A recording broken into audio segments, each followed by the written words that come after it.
Good day guys, welcome to Trendywood channel. So in today's tutorial I'll be showing you guys how I did this flyer from scratch. Although this is not the original look of the flyer, this is not the end product of it. Now I designed this flyer with Pixellab, then I went over to some app and I increased the quality of the app, which I'll be doing that right away. So guys, watch this video to the end, share with your friends. Now Trendywood channel is a channel that talks about church flyer, any kind of flyer using Pixellab.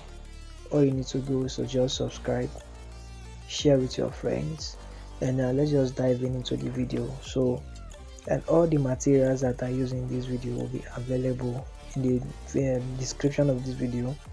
Follow the link to download, and also I will drop you the link where you can join my telegram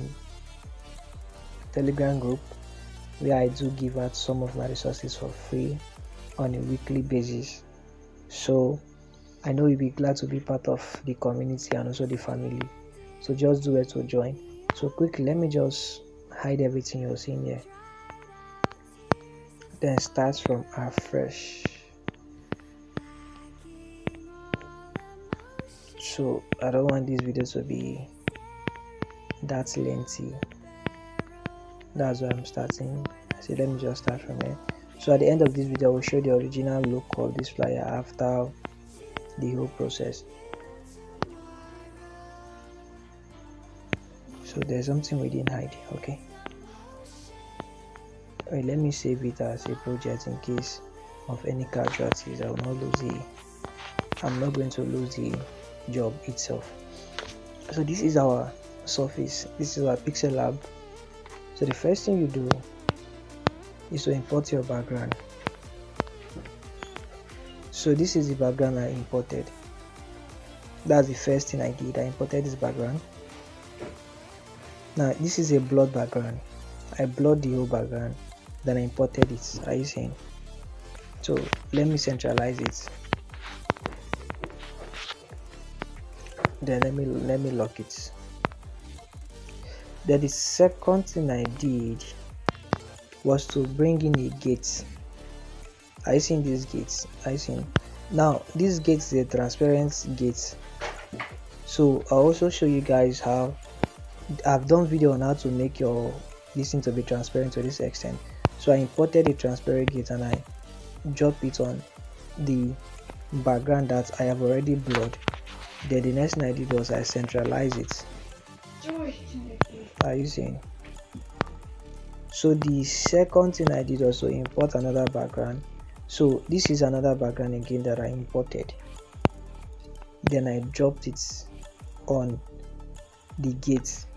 Now the essence of that is to fade the down part of the background to give it that original look as if they all came together. So now before I open this design, I have already crafted out the structure of the design, how the design will be like, the pattern of the design. So the first thing I brought in first was my image. So what I did was my image, I have already blended my image. So I brought in my image and I position it. Now in graphic design, this pattern of positioning is called the T2 rule. This is the T2 rule. Now the T simply means template, whereby your image will be at the right hand side and your write up will be at the left hand side. So that's what I obeyed. I obeyed the T2 rule. So the next thing I did, I entered the name. Let me bring out the names of. So I entered the name of the church. That's the name, well arranged. That's the name of the church, well arranged, and also the presence of the church.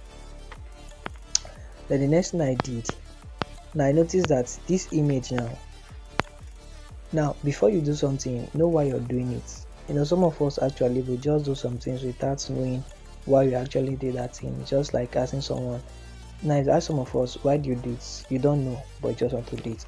Now, the reason why, now I looked at this image and I noticed that this down part is a little bit sharp, and I want this image to blend in perfectly. So what I did was I entered a shape. I went to my, let me come back, let me do it again. I went to my shape, then I went to my gradient, then I tap of my plus icon. This is the surface you see. Then this part, make it to be transparent, make it to be pure black, bring it out a little bit. This other part, make it to be pure black. So this is what you will see. Then tap on your gold, then come to the color at this place, then you make it to be pure black. Then now you drag it and cover the image to get that perfect blending that I'm talking about. So I already have the one that I've created already, so let me just unlock that one. I just did that to show you guys how to actually achieve the blending, and it's still the same thing. So now I noticed that some parts here have been blended, and I need this part also be blended, and I don't want to bring in this other image again so that it won't cover the quality, the face. Now the beauty of this image now is the face. Once the face is covered, the image will not get that beauty. So what I did was I went to my sticker. I want to tap on your sticker, an icon will come out. Don't tap your check mark, that's your good. Just tap anywhere on the screen, then you can tap, you drag. So I went there and I brought out the white image, the white effect. I changed it to black. So that was how I changed this into black to cover the image, to get that dark look, this thing effect. Then the theme, I already designed the theme. The theme you're seeing, this open up gate, I already designed it, so I just imported it from my gallery. Let me show you. I just imported it from my gallery and drop it. And I've also done a video on how you can design your theme like this, so you can check my video list to see how it is being done. So the next thing I did here was I entered my stroke. So if you want to get this stroke, this is how you do. Just